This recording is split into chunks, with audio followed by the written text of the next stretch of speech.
Hello friends, welcome all of you in our next video. In the last video we have learnt the lesson and epitome of courage, and this lesson is about the great scientist who has been considered as one of the greatest scientists of the century, Dr. Stephen Hawking. And in spite of the dreaded disease, how he overcame, how exactly he fulfilled all the things in his life that we learned. And the most important lesson that we learned in this topic, that is, even though we have the various kinds of the different disabilities, but if you are mentally strong, so definitely you can overcome every situation or every challenge. Now, after learning the lesson, you might have read it and solve, as I told you in the last video, whatever the words and the grammar part. Now we have to solve all the activities whatever are given. Come at your page number 64. First of all, we have to solve this activity which is given here. Match the given words. Now, what is the part which we have to solve in the group A and in group B? In group A, name of the scientists are given, and in B group their work, what they are famous for, that is given. See, in the group A, number 1, that is given here, the name of the scientist, Galileo. So what is the Galileo is known as the greatest scientist 300 years before Hawking. It means he has been before the Stephen Hawking 300 years ago. So the answer option is D. So the D, write D for the first option. Number 2, Dr. Stephen Hawking. So Dr. Stephen Hawking, what we have to write here? The greatest scientist of the century. Dr. Stephen Hawking is the greatest scientist of the century. Write option number C. Then black holes. Number 3. What is black holes? That is the main theory which is presented by Dr. Stephen Hawking. So what for this is? The concept which helped Stephen to get his PhD. So it was the main concept for his PhD study. Right? A. Then last one, Stephen's favorite subjects. What were the Stephen's favorite subjects? Music and mathematics. So write B. Right? Number 1 D, 2 C, 3 A, and 4 B. After this activity, we have to solve now the next one, that is on the page number 65. Complete the following web chart containing the qualities of Dr. Stephen Hawking. We have to write here the various activities, whatever the qualities of Dr. Stephen Hawking are. आता doctor Stephen हॉकिंगच्या या topic मध्ये दिलेल्या कोणकोणत्या प्रकारच्या qualities आहेत. या qualities मध्ये 1 quality is given there, he was very humble, then down to earth, he was down to earth man, then intelligent, he was a very intelligent person, intelligent, then optimistic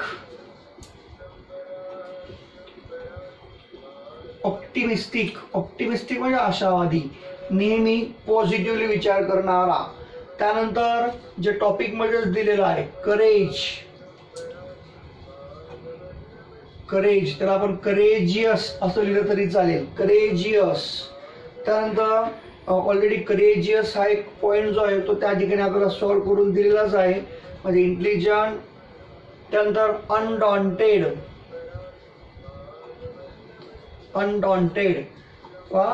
these are the some of the qualities of Dr. Stephen Hawking given in this lesson? Humble, down to earth, intelligent, optimistic, courage and undaunted. Now after this second activity we have to move towards the number 3. So what is here in the third activity? Arrange the following statements according to the occurrence in the life history of Dr. Stephen Hawking. Here some of the statements of his life are given, and all these things are given in jumbled order. We have to rearrange them and write in sequence. What the various sentences are given? Number 1, 2, 3, 4, 5, 6, 7 and 8. Total 8 sentences are given. For number 1, what would be the first one? D number. Stephen was born on the 8th January 1942. हे जे sentence आहे हे सेंटेन्सला आपला sequence लावायचं. D नंबरचं sentence आहे फर्स्टला येईल. त्यानंतर number 2, at the age of 17 he noticed that he fell down a couple of times for no reason. हा ए नंबरचा जो आहे तो ए नंबर जाईल सेकंडला. त्यानंतर नंबर 3 साठी Stephen was diagnosed with the rare disease. हा या ठिकाणचा जी नंबरचा जो सेंटेन्स आहे ते नंबर 3. त्यानंतर नंबर 4 साठी he decided to continue his doctoral research. हा F. यानंतर नंबर 5 साठी यायचं E. The disease worked its way. हा E नंबर लिहायचा 5 साठी. नंतर नंबर 6 ला येईल H. Though confined to a wheelchair, he worked on computer and expressed his thoughts. कितीही मोठा आजार असला तरी देखील तो त्या व्हीलचेअर वरती असूनही तो त्याचा रिसर्च किंवा त्या कम्प्युटर्स वरती तो त्याचे थॉट्स एक्सप्रेस करायचा. यानंतर 7 नंबर 7 ला लिहायचं बी. He became a fellow of royal society and member of US national academy of science. आणि यानंतर नंबर लास्ट हा राहिलेला ऑप्शन आहे सी. हे D, A, G, F, E, H, B आणि C या सिक्वेन्सना 1, 2, 3, 4 ही ऑर्डर द्यायची आणि ही ऑर्डर देऊन हे सर्व सेंटेन्सेस जे आहेत या सिक्वेन्सने पूर्ण प्रेझेंट करायचे. हा आपला पार्ट जो आहे हा ऍक्टिव्हिटी नंबर 3 चा. आता ही ऍक्टिव्हिटी नंबर 1, 2 आणि 3 आपण या 3 ऍक्टिव्हिटीज यामध्ये सॉल्व्ह केलेल्या आहेत. आता या 3ही ऍक्टिव्हिटीजच्या नंतर मागच्या एका लेसन मध्ये आपण होमोनिम्स हे टॉपिक जो आहे हा टॉपिक आपण थोडा डिस्कस केला होता. आता बघूया आपण. अगोदर ही कन्सेप्ट सर्वांना मी क्लिअर करतो. All of you listen carefully. English मध्ये ज्या प्रकारे आपण परिचित आहोत या 2 शब्दांसाठी 2 वर्ड्स मी लिहितो इथे. Number 1 antonym and synonym. Antonym म्हणजे कुठले वर्ड? Opposite words. सिनॉनिम म्हणजे सिमिलर वर्ड्स. या अँटोनिम्स आणि सिनॉनिम प्रमाणे इंग्रजीमध्ये HOMONYM होमोनिम ही एक कन्सेप्ट आहे. या होमोनिम्स मध्ये 2 प्रकार पडतात. होमोनिम्स मध्ये कोणकोणते 2 प्रकार बघा. नंबर 1 होमोग्राफ आणि नंबर 2 होमोफोन्स. काळजीपूर्वक सर्वांनी लक्ष द्या. यामधला हा पार्ट होमोनिम्स आहे. होमोनिम्स कोणते असतात? होमोग्राफ्स हे देखील होमोनिम आहे आणि होमोफोन हे होमोफोनही होमोनिम्सच आहे. मग हा दोन्ही पार्ट जो आहे तो दोन्ही पार्ट एकमेकाशी रिलेटेडच येतो. आपल्याला या ठिकाणी अभ्यासासाठी जो दिलेला पार्ट आहे हा आहे होमोग्राफ. आता what exactly the homograph is. What is the homograph is been called? What exactly the homograph is? आता बघा होमोग्राफ म्हणजे कोणते? असे वर्ड्स ज्यांचा स्पेलिंग स्पेलिंग जे आहे हे स्पेलिंग सेम, साऊंड सेम, म्हणजे spelling and sound same, spelling and sound same but meaning is different,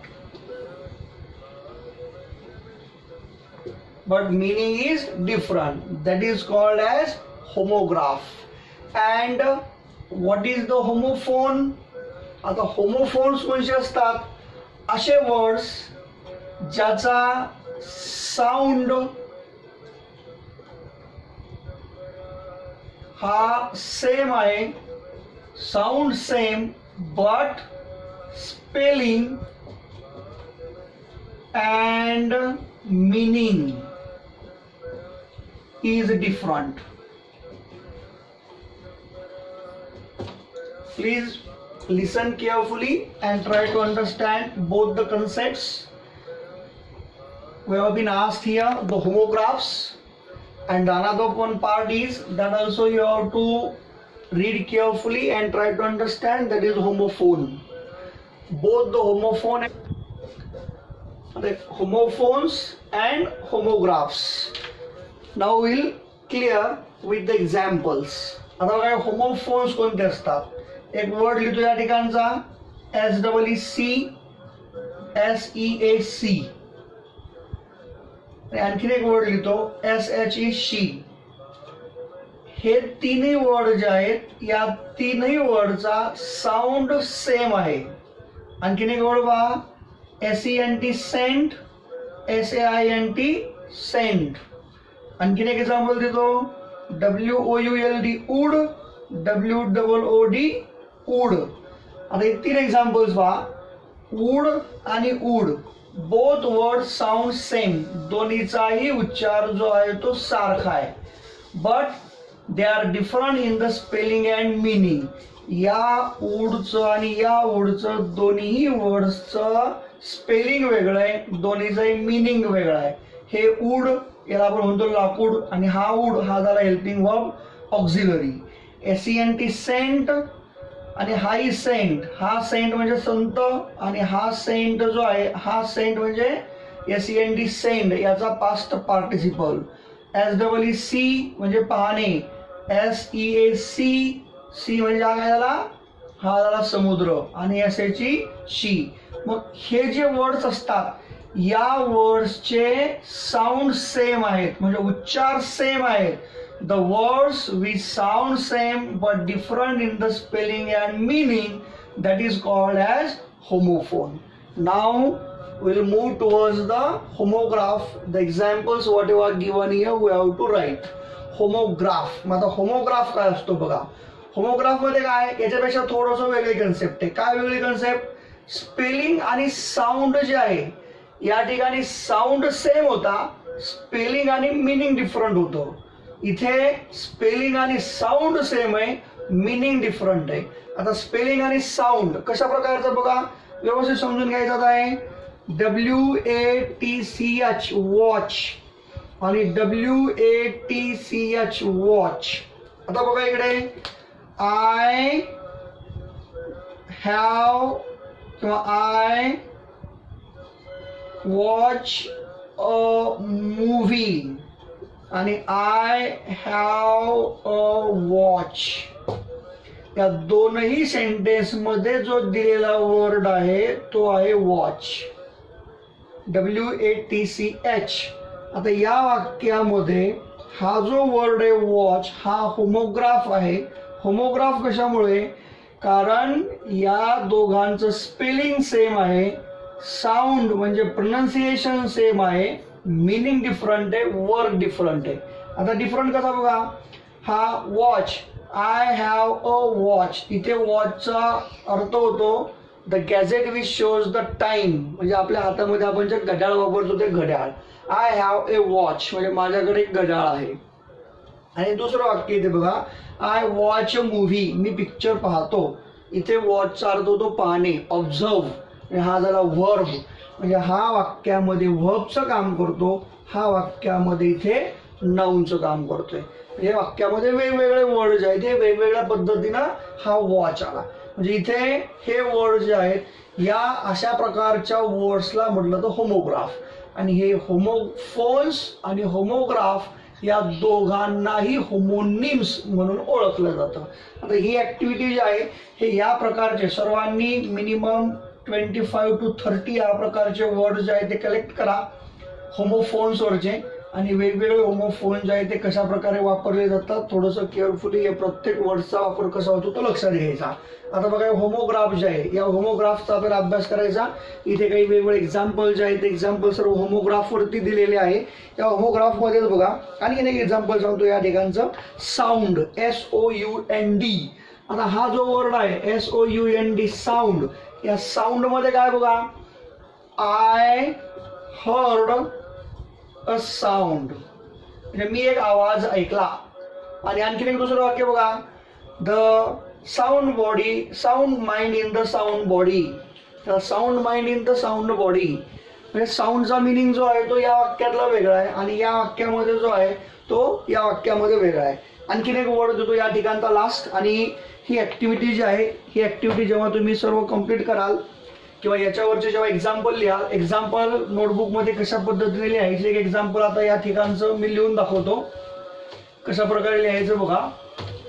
आपल्याला इथे वर्ड दिलेला आहे लेफ्ट. हा नंबर टाकायचा या प्रकारे वर्ड लिहायचा LEFT लेफ्ट. हा होमोग्राफ आहे.